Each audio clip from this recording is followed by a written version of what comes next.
Salut Franck, Salut César, bonjour à tous. bonjour. Ravi de pouvoir faire cette nouvelle vidéo une semaine après. Alors vous êtes déjà plus de 100 abonnés. N'hésitez pas à cliquer sur la petite cloche pour suivre toutes les prochaines vidéos parce qu'avec Franck on va en poster très régulièrement. Et aujourd'hui on va vous parler d'une pépite, d'une pure d'eau basse. Alors performance de 278%, dividende inclus en un petit peu plus de 5 ans qu'on va débriefer aujourd'hui. Franck, est-ce que tu peux d'ores et déjà dire un petit mot sur cette d'eau basse? En fait, Nitetsu Mining, c'est intéressant. Enfin, ça me tient particulièrement à cœur parce que c'est une ligne que j'ai eu longtemps en portefeuille dans mon top 3. Bon, faut quand même. Top 3 pour moi, c'est pas non plus des très très grosses lignes parce que j'ai un portefeuille qui est très diversifié, mais c'est quand même conséquent.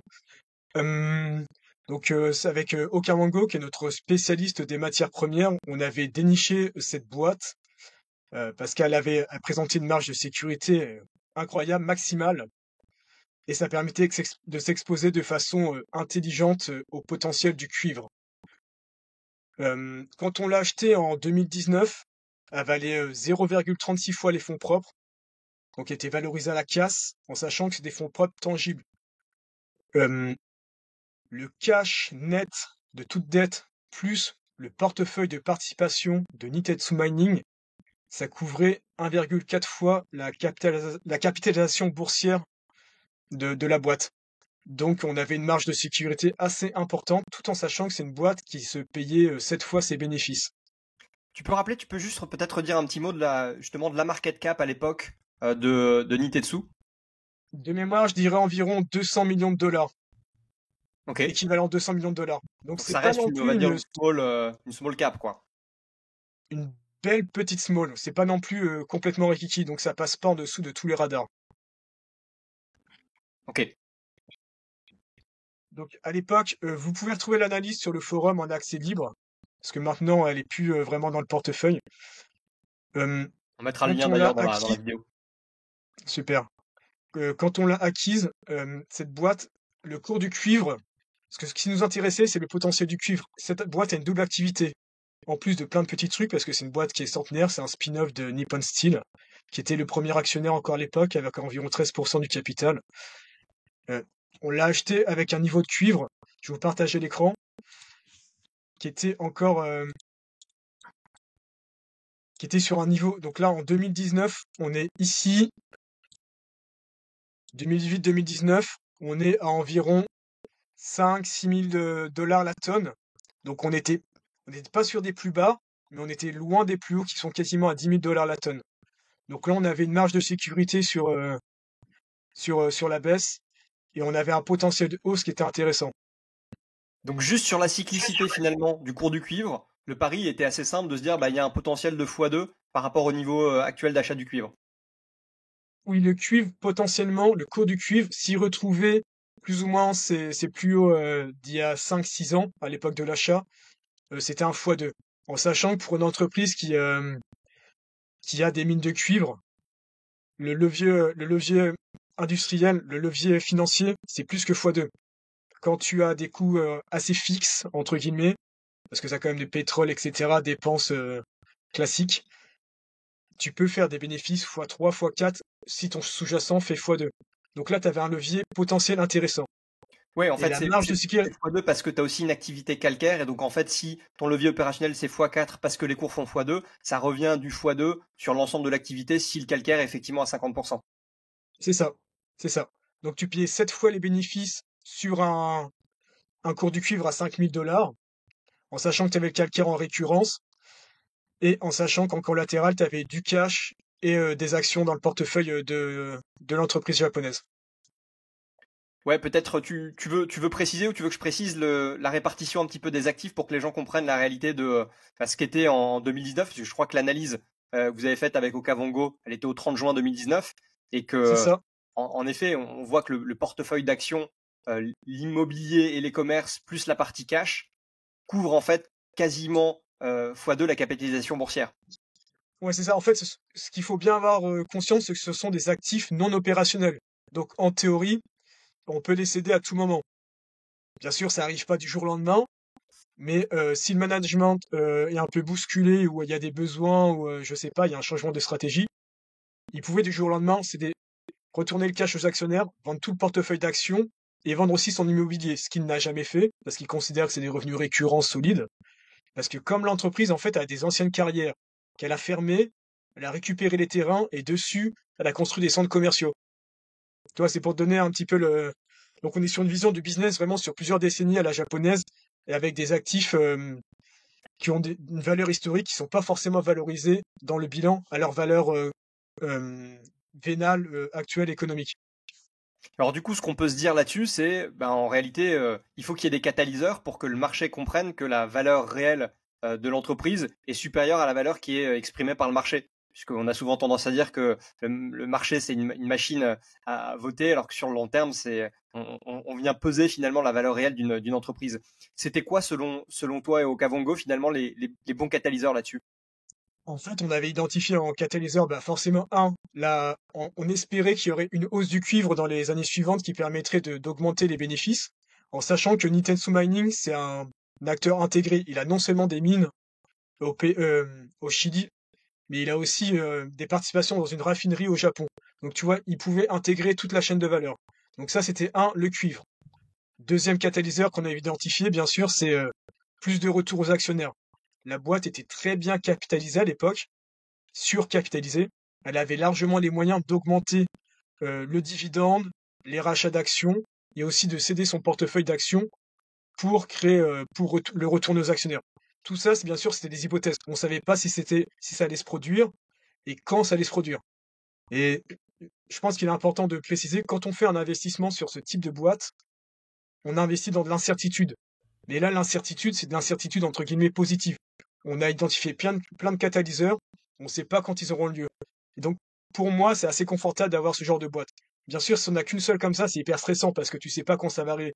Mais si t'en as une vingtaine, une trentaine ou 50, au fur et à mesure, tu sais que il y en a une qui va se produire, le catalyseur, c'est au bout d'un an, l'autre au bout de 5 ans. Et donc, petit à petit, tu vas avoir des ROI qui sont intéressants sur l'ensemble de ton portefeuille.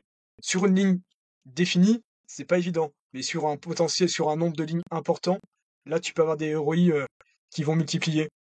En fait, le seul risque, j'allais dire, c'est un risque temporel. T'as pas de boule de cristal, donc tu sais pas exactement quand et de quelle manière et quels seront les premiers catalyseurs. Tu sais qu'ils vont arriver parce que le marché va devenir efficient à un moment donné. Et en fait, tu t'achètes une forme de certitude sur les actifs que tu achètes en te disant le marché reconnaîtra leur valeur. Et je sais pas forcément dans quel ordre et par quel biais. Et sujet par rapport aux catalyseurs dont tu as parlé. Peut-être que tu pourras nous partager tout à l'heure, parce que je crois que tu avais un document intéressant sur la réduction des participations croisées. Je sais pas si tu veux le Ouais, montrer c'est ça. maintenant ou tout à l'heure. Ouais. Ce qui est intéressant, qu'on n'avait pas identifié comme catalyseur, mais on a la chance, entre guillemets. Après, quand t'as un gros collatéral comme ça, tout le reste, c'est plus ou moins de la chance ou t'espères qu'il va se passer quelque chose.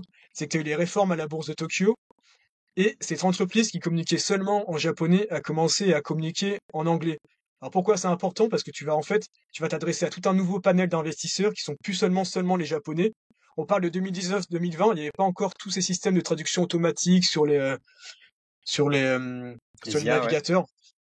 Et là, le fait de communiquer non seulement en anglais, de communiquer des présentations, ça a permis d'ouvrir son potentiel d'actionnaires, donc d'investisseurs potentiels. Donc ça donne plus de visibilité et donc potentiellement ça permet une expansion des multiples de valorisation. Parce que tu t'adresses à la communauté d'investisseurs est plus large. Et là, bonne surprise, c'est que non seulement il y a une communication financière en anglais, mais qu'en plus, ils ont communiqué sur le fait qu'ils réduisaient leur portefeuille d'actions. Et là où c'est intéressant, c'est que malgré la réduction du portefeuille d'actions, je vais partager ça, ça va être sympa. euh, on voit que là, sur ce graphique, donc en 2019, ils avaient l'équivalent de 15 milliards de yens en participation sur 55 lignes. 5 ans plus tard, ils ont réduit à 34 lignes, donc ils ont cédé 21 lignes. Mais ce portefeuille, il vaut 36,9 milliards. Donc tu vois, ils ont fait plus que x2 sur leur portefeuille tout en cédant des lignes. Donc soit Et, c'est coup de bol, ou soit c'est vraiment des stock pickers de génie. et qu'est-ce qu'ils ont fait de ce cash? Est-ce qu'ils l'ont simplement, enfin voilà, quelle était la stratégie une fois qu'ils ont vendu certaines de ces lignes? En fait, il y avait une double stratégie. Donc bien sûr, ils voulaient ouvrir des nouvelles mines euh, au Chili. Donc ça, c'est vraiment des gros investissements. Donc ça permet, d'assurer que eux, ils peuvent s'autofinancer. Donc c'est vraiment solide. donc préparer le futur. Et deux, ils ont augmenté leur payout, donc le taux de distribution du dividende. Donc là, c'est, entre guillemets, c'est jackpot, c'est vraiment le catalyseur inespéré. Et ouais, ça a permis de retourner plus de cash aux actionnaires sous forme de dividendes et d'assurer la pérennité de la boîte. Est-ce que tu sais justement de combien est passé le payout? J'imagine quelque chose de 10-20% à un peu plus. Si, ouais, c'est ça. Il était de 20% historiquement et ils l'ont doublé. Donc Ok. à 40%. Ouais, donc un retour aux actionnaires qui est quand même plus important avec le fait d'enlever des actifs qui sont moins stratégiques en fait. Oui, qui sont pas du tout core business. Et ça, plus corrélé, et tu vas sans doute revenir là-dessus, à l'augmentation du cours du cuivre, parce qu'on l'a vu dans le graphique que tu as montré tout à l'heure. Est-ce que ça a eu Ouais, une tout à fait. incidence directe sur le chiffre d'affaires finalement de la boîte et du cours de l'action?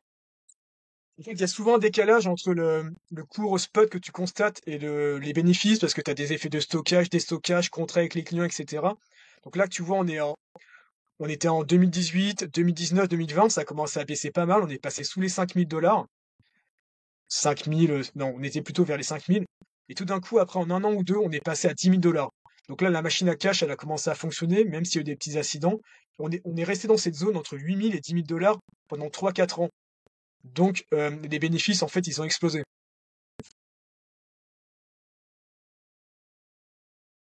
Ouais, parce que tu arrives sur un plateau où, comme tu le disais tout à l'heure, le cours du cuivre a fait x2, mais ton levier opérationnel, en fait, il est à beaucoup plus, il est à x3 ou x4. Alors certes, tu as une activité calcaire, mais les résultats de l'entreprise, j'imagine, ont été des résultats records à ce moment-là. Oui, c'est ça. Pour donner quelques chiffres, j'ai regardé. Euh, alors là, tu as les données. Là, c'est Stockopedia, c'est une espèce d'outil semi-professionnel. Tu as les bénéfices qui sont passés par action de 200, 300 à plus de 500. Et là, on est sur une tendance à 500 yens par action. Donc, on est valorisé à peu près à 10 fois les bénéfices aujourd'hui. Et quel a été le catalyseur majeur? À partir de quelle annonce le cours a commencé à vraiment s'envoler, en tout cas vraiment, vraiment En prendre fait, de la valeur? il s'est pas vraiment, je dirais qu'il s'est pas vraiment envolé d'un coup. Non, il s'est envolé d'un coup, si, c'est vrai. Il s'est plutôt envolé en 2024. Et le catalyseur euh, je dirais pas qu'on peut l'identifier s'il y en a un seul. Je dirais que c'est une multiplication de catalyseurs. Donc oui, c'est le cuivre. Oui, c'est une meilleure allocation du capital. Et en plus, c'est des projets sur une ouverture de mine de cuivre qui pourrait doubler la production de cuivre dans les 2 prochaines années, plus un dividende doublé. Et en plus, récemment, il y a eu un rachat d'actions. Ils ont sorti la moitié des actions ils ont racheté un tiers des actions de Nippon Steel. Donc, ils ont racheté vers 5000 yens à peu près, 5500 de mémoire. Donc, ils ont réduit de 5% le capital. Ça crée Donc, à un de moment, la valeur. tu finis par cumuler plein de choses positives et ça se ressent sur le cours de bourse. Et justement, est-ce que tu peux parler un peu de la performance? Alors, on l'a évoqué en mode teaser au début en disant 278% de dividendes inclus. Est-ce que tu peux en parler un tout petit peu? Parce que quand on préparait l'émission en off, tu me disais c'est finalement une performance assez normale pour les DOBAS qu'on peut trouver. Tu vas parler du TRI normalisé, mais surtout, tu m'as évoqué le fait que le TRI aurait pu être beaucoup plus important si jamais l'achat s'était fait à un meilleur moment finalement. Ouais, bah moi, à titre personnel, quand je voyais que ça baissait un petit peu, je regardais le collatéral qui était toujours solide, j'arrêtais pas de renforcer. Là, on était en 2019, donc avant le coronavirus, Covid-19, et ouais, on aurait pu acheter à un cours 30% inférieur en 2021, 2020, 2021, et là, au lieu de passer d'un TRI de 27% à peu près, ce qui correspond à la période de 5 ans de détention, on aurait pu avoir un TRI supérieur à 40% en achetant 2 ans plus tard. Donc tu vois, l'histoire, elle était là. Celui qui était patient et qui voyait, qui faisait ses calculs et ses ratios, il aurait pu renforcer 2021-2022 et augmenter sa performance. Et oui, c'est une performance, je dirais classique, mais 5 ans, en fait, c'est une éternité pour les investisseurs. Quand tu es dans un mode aujourd'hui crypto-monnaie, euh, réseaux sociaux, c'est à la minute, à l'heure, une semaine, un mois, 5 ans, c'est très très long. Et enfin, que les gens se rendent bien compte, là on parle d'actifs dont les sous-jacents sont extrêmement tangibles puisque c'est des collatéraux et si demain, j'allais dire la boîte fait faillite, bah, il y a tous ces actifs qui font la valeur finalement de l'entreprise.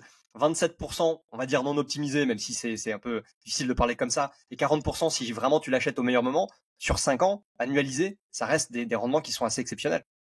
Oui, c'est bien sûr. On voudrait tous, moi, si je signe demain pour ce genre de boîte, si j'en trouve 20, je les achète directement. Oui, bien sûr. C'est ce qu'on souhaite, mais on sait jamais si ça va durer 5 ans ou 7 ans. Là, 5 ans, je trouve que c'est correct.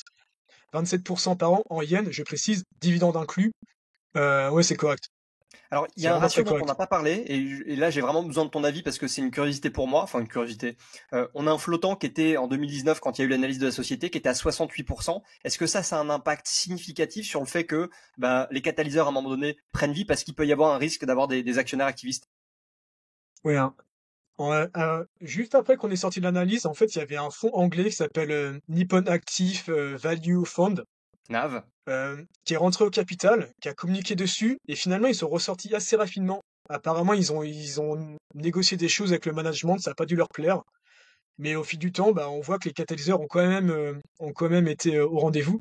Un flottant, plus il est large, plus il y a de chances qu'un actionnaire activiste ou autre, même un industriel, rentre au capital et accélère les choses. Parce que la boîte est très bien capitalisée, tout le monde le sait, enfin, c'est visible. Et donc, si le capital n'est pas verrouillé et que t'as pas trop d'actionnaires, j'allais dire, institutionnels passifs qui votent tout ce qui est proposé par le management en place, ça va, c'est possible que ça accélère les choses. C'est toujours un point, je trouve, positif. Peut-être avant de conclure tout à l'heure et de revenir un petit peu sur les différents catalyseurs, est-ce que tu peux juste remontrer le cours euh, de Nitetsu Mining pour qu'on se rende compte et vraiment que tu nous montres à quel niveau par rapport au cours actuel, parce que je crois que vous en avez vendu une partie, ou en tout cas dans le forum, vous dites là on est un plus haut, on est à nos objectifs, donc on a clairement allégé le cours. Est-ce que tu peux nous en parler un petit peu de la sortie et Ouais, bien sûr. et nous préciser comment finalement vous avez euh, trouvé ces objectifs de cours, parce que forcément vous le faites de manière précautionneuse, mais nous dire un petit mot là-dessus. Ouais, bah, là, tu vois le graphique là? Ouais, nickel. Ouais, donc tu vois, on était rentré plutôt vers cette zone-là. Donc ici, non, il y a eu un split de l'action. Donc les cours, en fait, il faut les rediviser par deux. Donc on était rentré en 2019 vers ce niveau-là, 5000 à peu près. Donc ça fait 2005-2008 aujourd'hui. Et en fait, à chaque fois, je fixais des objectifs de cours sur une façon prudente d'allocation du capital en valorisant seulement une partie du cash, seulement une partie des actions et un multiple de bénéfices de l'ordre de 8 à 10 fois. Donc Donc toi, c'était une j'étais sorte très de marge de prudent. sécurité intégrée dans tes calculs en fait. Oui, parce qu'on sait qu'on est au Japon et que le cash, en fait, il n'est pas du tout valorisé par le marché ou très peu. Ouais. Parce que ton cash ou ton portefeuille d'actions, en fait, il est très dépendant de ce que va en faire le management en place. Donc tu sais qu'il y a des possibilités, mais tu sais jamais quand est-ce que ça va être retourné aux actionnaires. Donc tu vois, quand on est arrivé, là on est arrivé, on était en fin 2024, c'était encore une opportunité intéressante, on était à 4000, 4200 yens, et vers 7000 yens, en fait, on s'est dit, c'est bon, le plus facile a été fait. Le cours du cuivre, il était encore vers 9000, 10 000 dollars la tonne. Donc en fait, tu n'avais plus un levier très important sur le cuivre. On pouvait dire qu'on était sur un niveau de cuivre, entre guillemets, idéal, haut de cycle. Donc le potentiel aujourd'hui, il y a encore du potentiel. Si tu veux miser sur le cuivre et que tu penses que le cuivre a encore du gros potentiel, je pense que Nitetsu Mining, c'est vraiment c'est un bon cheval, c'est un bon véhicule pour miser sur le cuivre à long terme. Mais le plus beau du parcours, pour nous, il est fait.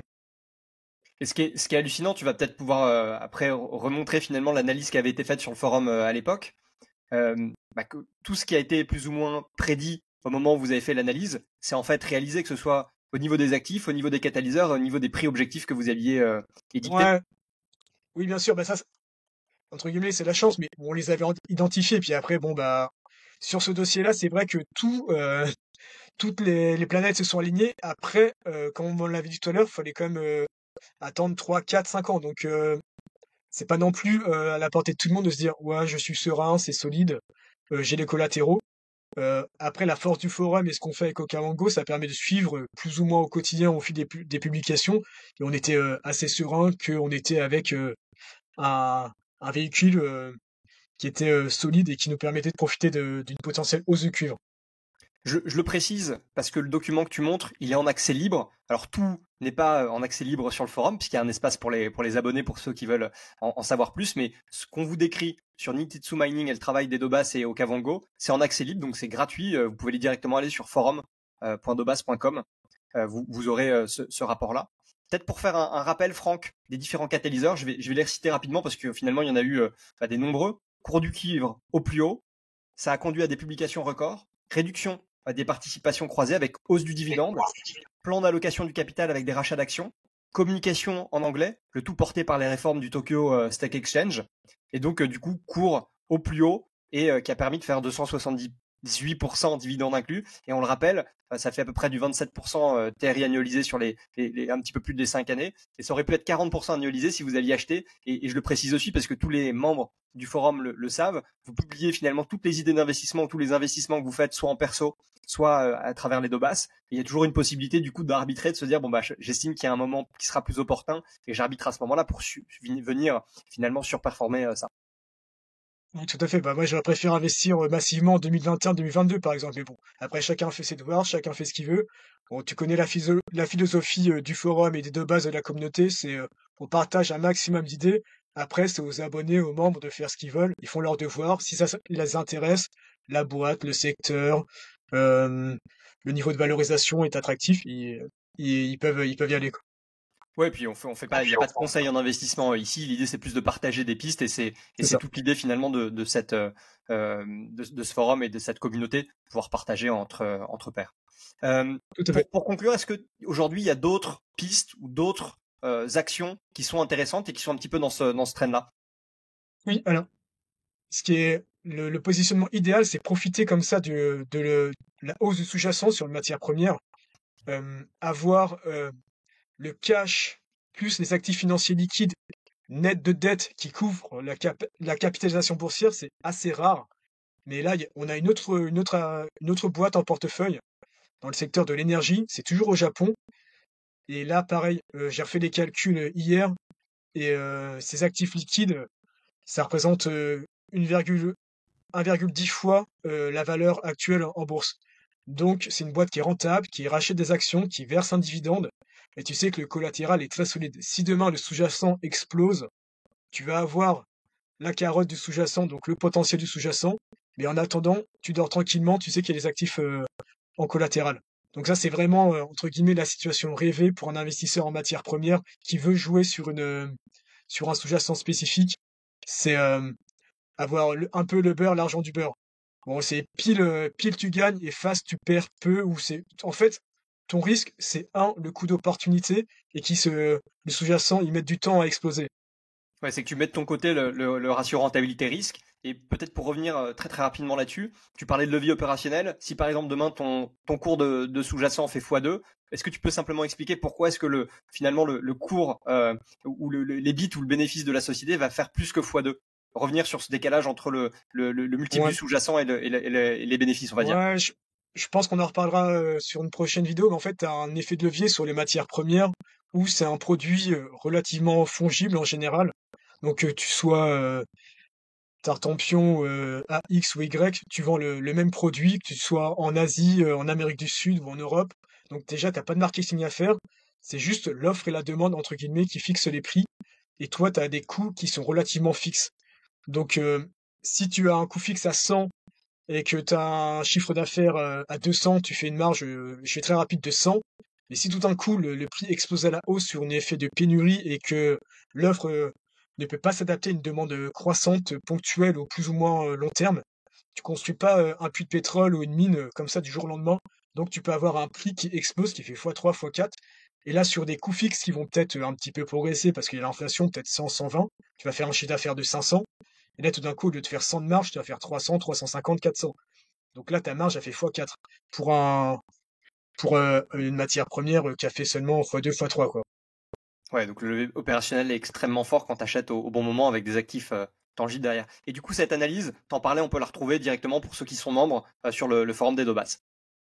Membre et non membre, parce que oui, l'analyse de cette nouvelle boîte liée à l'énergie et avec des collatéraux très solides, tu le trouves sur le forum. Et j'en parlerai sur le forum pour ceux qui sont pour les abonnés, pour bien préciser de quelle entreprise on parle, pour qu'ils la retrouvent directement. Génial, Franck, un grand merci pour cette analyse. On le rappelle, Nitetsu Mining qui a permis de faire 278% dividendes inclus en 5 ans, qui aurait pu évidemment être optimisé, mais ça peut toujours être le cas. N'hésitez pas à vous abonner, vous êtes plus de 100 et il y a pas mal de gens qui ont visionné les dernières vidéos qui ne sont pas encore abonnés, donc n'hésitez pas. Et précisez-nous en commentaire ce que vous avez pensé de cette vidéo et ce que vous avez envie de voir pour la suite, comme ça on reste à votre écoute. Merci César, À bientôt, salut à tous. ciao.